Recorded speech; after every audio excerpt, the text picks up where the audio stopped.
contrairement à ce que j'ai pu lire sur le net, ce droit d'expulsion du préfet est soumis à un contrôle juridictionnel.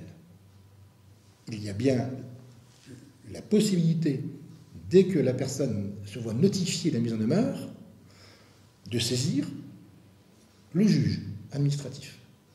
Ce qui inquiète plus, c'est les conditions dans lesquelles le préfet peut prendre des décisions d'expulsion. Quand je lis le texte, encore une fois, lorsqu'une installation illicite en réunion sur un terrain appartenant à une personne publique. Bien. On pense immédiatement aux Roms, on pense immédiatement aux sans-papiers. Mais le texte tel qu'il est rédigé ne se limite pas qu'à cela.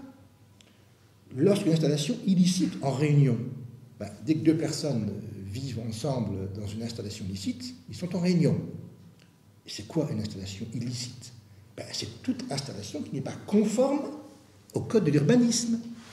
Ce qui veut dire que toute la population qui vit dans la précarité, qui souffre de la crise du logement, qui ne peut pas s'offrir un toit digne de ce nom, et qui va créer un abri de fortune. Dès lors que l'habitation comporte des risques pour la salubrité, la sécurité ou la tranquillité publique, eh bien, ces personnes-là peuvent faire l'objet d'une mise en demeure et, à défaut de contestation, être manu militari expulsés dans des délais extrêmement brefs. Tous les prétextes sont bons. Donc, dans quelles conditions va-t-on constater cette insalubrité, cette insécurité ou ce trouble à l'ordre public, à la tranquillité publique? On ne le sait pas. Le texte ne le dit pas. J'ai bien une idée. Ça peut être un contrôle de police, tout simplement. Un contrôle de police qui va constater que telle personne occupe illégalement tel terrain.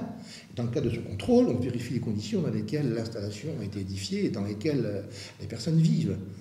Et ce sera encore un rapport de police qui va dire que ce local est insalubre ou que la réunion de telle personne peut constituer un trouble à la tranquillité publique. Vous voyez jusqu'où on va? Il aurait peut-être fallu prévoir une procédure préalable aux fins de constatation de l'état d'insalubrité ou d'insécurité des lieux.